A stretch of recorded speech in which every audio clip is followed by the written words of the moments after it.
हाँ।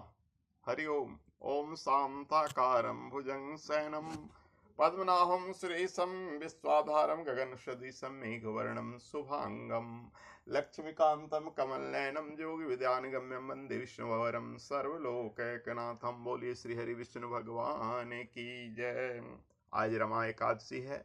रमा एकादशी की पावन अवसर पर भगवान विष्णु को नमन करते हुए कथा श्रवण करें।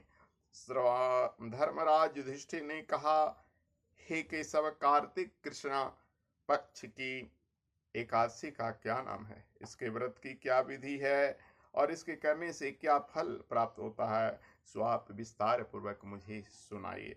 भगवान श्री कृष्ण बोले, हे राजन, कार्तिक के कृष्ण पक्ष की इस एकादशी का नाम रमा एकादशी है। यह बड़े बड़े पापों को नाश करने वाली और असीम वैभव देने वाली है। शास्त्रों में वर्णित इसका महात्म मैं तुमसे कहता हूँ, सचेत होकर सुनो। प्राचीन काल में मुचुकुंद नाम का एक राजा था। उसकी इंद्र के साथ गहन मित्रता थी और साथ ही यम, कुबेर, वरुण तथा विभीषण के साथ भी मित्रता थी। वह राजा बड़ा धर्मात्मा तथा विष्णु भगवान का भक्त था और न्याय पूर्वक राज करता था। राजा मुचुकुंद के एक कन्या थी जिसका नाम चंद्रभागा था। उस कन्या का विवाह चंद्रसेन के पुत्र शोभन के साथ हुआ था। एक समय शोभन अपने ससुर मुचुकुंद के घर आया। उन्हीं दिनों जल्दी पुण्यदायिनी रमा एकादशी आने वाली थी। व्रत का दिन समीप आया तो चंद्रभागा को अत्यंत सोच उत्पन्न हुआ कि मेरे पति बहुत दुर्बल हैं, यानी दुबले पतले हैं, और मेरे पिता की व्रत के बारे में आज्ञा अति कठोर है। दसवीं को राजा ने ढोल बजवाकर सारे राज में यह घोषणा करवा दी कि रमा एकादशी को सभी लोग व्रत करेंगे।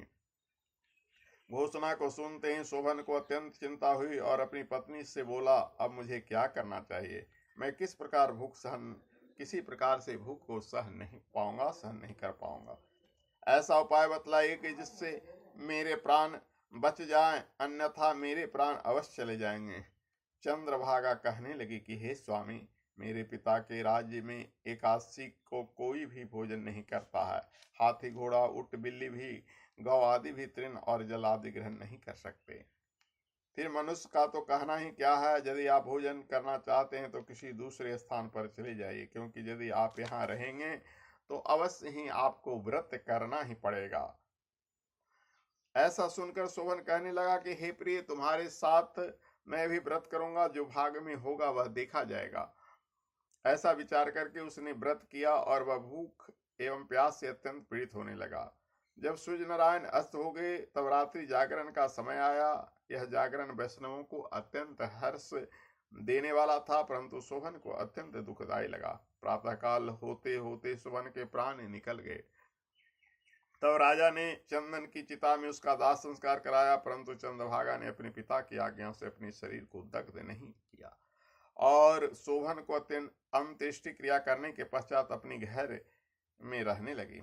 रमा एकादशी व्रत के प्रभाव से शोभन मंद्राचल पर्वत पर धन धान से परिपूर्ण तथा शत्रुओं से रहित एक सुंदर देवपुर को प्राप्त हुआ। वह अत्यंत सुंदर रत्न और वैदुज मणि जटित स्वर्ण के खंभों पर निर्मित अनेक प्रकार के स्फटिक मणि से सुशोभित भवन में सिंहासन पर आरूढ़ हुआ और श्वेत घट और चंबर, मस्तक पर किरीट, कानों में कुंडल, कंठ में हार, बाहों में कपूर विभूषित गंधर्व और अप्सराओं से घिरा हुआ ऐसे शोभित होता था मानो वह अपनी सभा में देवराज इंद्र के समान विराजमान है।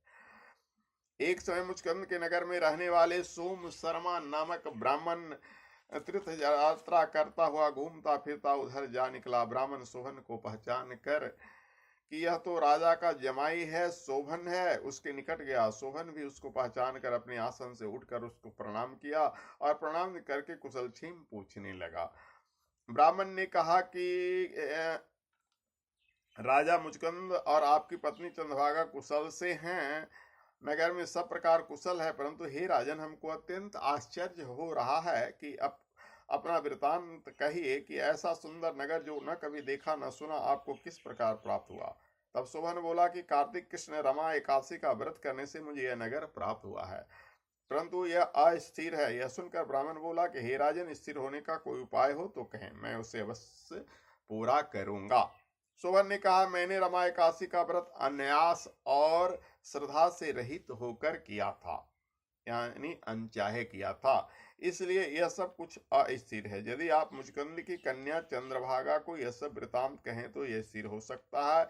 यह सुनकर ब्राह्मण सोम शर्मा ने अपने नगर में लौटकर चंद्रभागा से संपूर्ण वृतांत कहा। ब्राह्मण के वचन सुनकर चंद्रभागा बड़ी प्रसन्नता पूर्वक ब्राह्मण से बोली कि हे ब्राह्मण, यह सब बातें आपने प्रत्यक्ष देखी है या स्वप्न की कर रहे हैं? ब्राह्मण कहने लगा कि हे पुत्री, मैंने महावन में तुम्हारे पति को प्रत्यक्ष देखा, साथ ही किसी से विजय न हो ऐसी देवताओं के नगर के समान उनका नगर भी देखा है। उन्होंने यह कहा कि यह स्थिर नहीं है, जिस प्रकार यह स्थिर रह सके ऐसा उपाय आपको करना चाहिए। चंद्रभागा कहने लगे कि हे विप्र, तुम मुझको वहां पर ले चलो। पतिदेव के दर्शन की मेरी तीव्र लालसा है, मैं अपने किए पुण्यों से उस नगर को स्थिर बना दूंगी।